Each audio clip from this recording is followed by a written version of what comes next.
Hi, welcome to Unsettling Tales of True Horror. I'm your host, Celeste, and this is my co host, Mason, who is also my brother. First time on here. Proud to be here.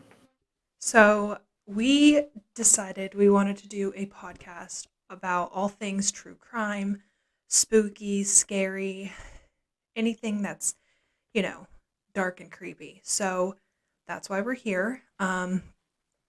As you can see in video format, we are in two different areas. So my brother actually lives in another state from me. So this is how we are going to be hmm communicating and doing video podcasts. If you're listening in, then you don't see a difference. But thank you for joining in. This is our first ever episode. So just bear with us because I know we'll improve things down the line. But as of right now, I know it's not that great. So, okay. So today we are talking about a paranormal case. It's an exorcist, okay? And Yeah. it is the exorcism of Kennedy Ife. Now I hope I'm saying that correctly, but okay, so I have it all written out here. My sources are theSomethingGuy.co, Esquire.com, WCUA podcast, dailymail.co, standard.co, and bbc.com. Another thing I want to mention is that all of these stories I am going to be talking about, this is going to be Mason's first time hearing all these as well. So, Yeah. um, okay. So this is the deadly botched exorcism of Kennedy Ife. And this is all going to be taking place in London. When you hear the word exorcism, you first thought might be a movie like The Conjuring or The Yeah. Exorcist. Um, Yep. have you seen those movies, Mason? Yeah. Okay, I I know. actually like The Conjuring a lot. Oh, okay. I'm surprised. I know you're not like Yeah. really into like horror and scary and true crime, and that's okay. So understanding. Yeah. But I'm surprised you saw those. Yeah, Conjuring is really good. Anyways, okay. hmm So these have been around for a while, showing an exorcism being performed by a priest to get rid of evil spirits or demons possessing a host. But this story is not a horror movie made by Hollywood. This is a real life story from August 2016 that occurred with a 26-year-old Kennedy Ife from North London. I'm going That's to pop. recent. Dang. Yeah. Kennedy Ife was a marketing consultant. He was one of six brothers and came from a very religious family. They were members of the Jesus Sanctuary Ministries in London. His mother, Josephine, was known as Sister Joe at church. It was said they had some very unusual practices within their religion. However, there's not much detail on that. Okay, so jumping into the exorcism and how it all began. So, on the morning of August 19th, 2016, Kennedy woke up complaining about a pain in his throat. This is when his bizarre acts began. He bit his father and threatened to cut off his own genitals before charging at his mother's bedroom, where she had barricaded herself inside. He complained about a snake like creature that was inside of him and became very aggressive. The family said they had no choice but to restrain him to his bed with cable ties and excessive force. Um, Mason, if somebody began acting like this and you had to restrain them to the bed, what would be your first thought? Be honest, I don't even know. I would think like they're crazy in the head. Maybe like trying to see if they need any help. I don't know. Yeah, I would probably think it was a joke at first, up until the point Yeah. they bit somebody. Although I hmm don't know if they actually, if he drew blood when he bit his dad, but yeah, I would probably think somebody's like messing around. Yeah. Well, the family's first thought was that he was possessed and needed an exorcism. So, for the next 3 days, the family attempted to cure Kennedy through restraint and prayer.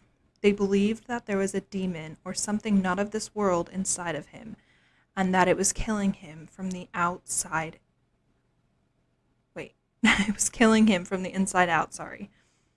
One of Kennedy's brothers said that he needed to be restrained, otherwise, he was going to harm himself or the people in their family that were trying to assist. Okay, so now picture this, okay?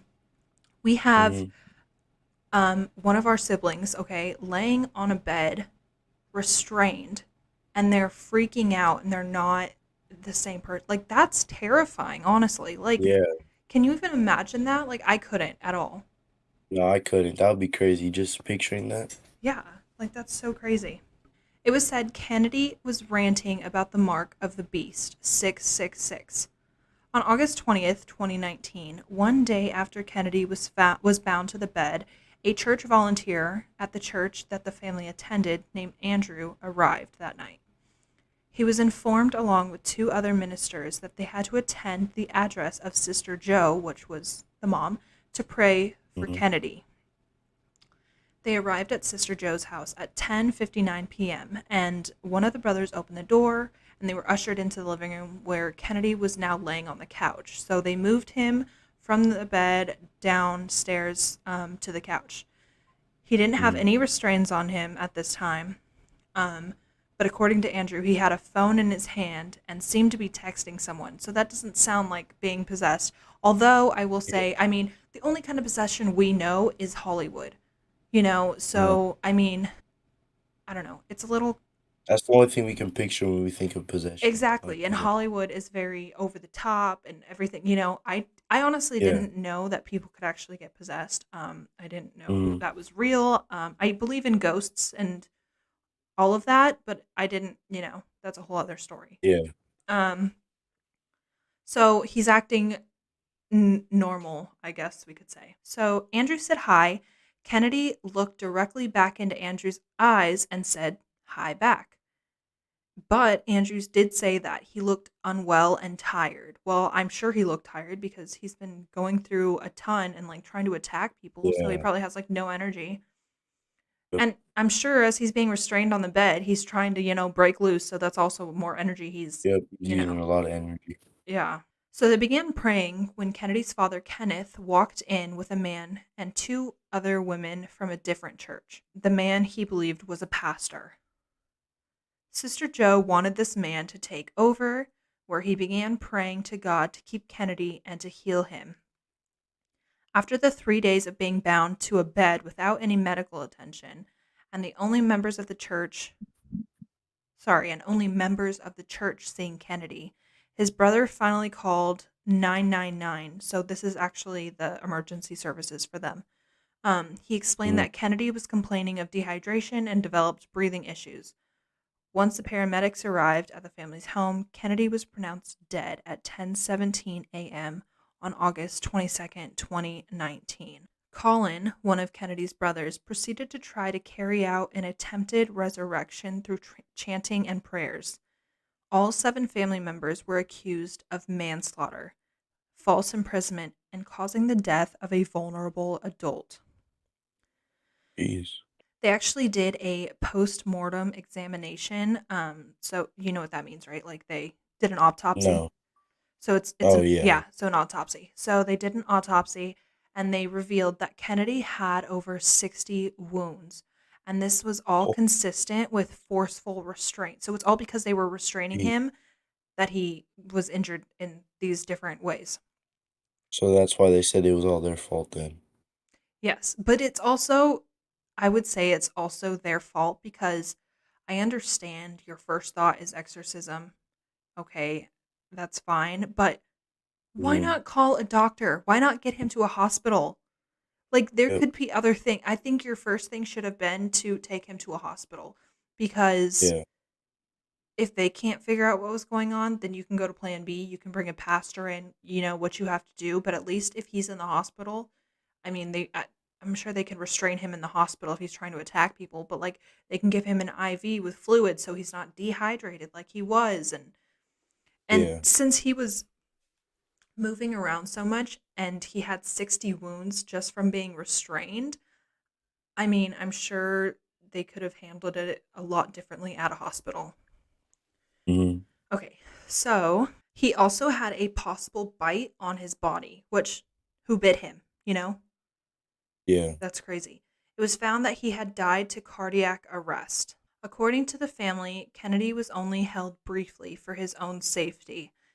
He was restrained sporadically over the next weekend with the bindings removed after around 20 minutes. So this is their story. This is what they're telling um, police investigators was that Uh, they were restraining him for his own safety and they only did it um, every once in a while and then removed it after 20 minutes. But Yeah. with the consistency of over 60 wounds, it's just that's a lot. Yep. 3 instances were described when Kennedy was restrained. The first time was when Kennedy threatened to chop off his genitals. The second time was when Kennedy erupted into a rage and punched his brother Colin after going for a wall. And the third time was after he suddenly just stood up as if he was going to charge at one of the family members during his morning devotion prayer and tried to bite at his own wrists. Dang. So during the trial, um, Kenneth Ife, which was Kennedy Ife's father, told jurors he ordered his son to take shifts. So he wanted his other sons to take shifts watching Kennedy, Mm. and he said to use overwhelming force, but denied that an association with cults, occults, and secret societies played any part in the death of his son. So, again, I don't understand why their first thought would be an exorcism. I don't know why they couldn't just take him to a Mm-hmm. hospital because they were saying he Yeah. took shifts, overwhelming force. Like, that's just a lot on one person. And I can only Mm. imagine what the brothers are going through too. Like, what is going through all these people's minds? Like, that's terrifying, you know? Yeah. Royal Ife, one of Kennedy's brothers, said Kennedy's actions were shocking to hear, but he did not consider calling for professional help because it was a domestic issue. He believed he was suffering from a manifestation of a lack of sleep, but he never thought it was life threatening.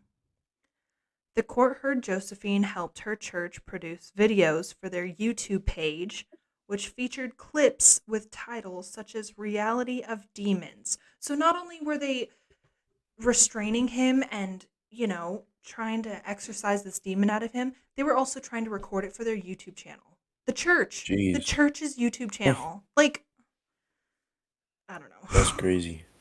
I actually did try and look up these YouTube videos, but I couldn't find anything, Mm. so I'm sure they were taken down. After 4 days of jury deliberation, the family was found not guilty and was not charged with anything.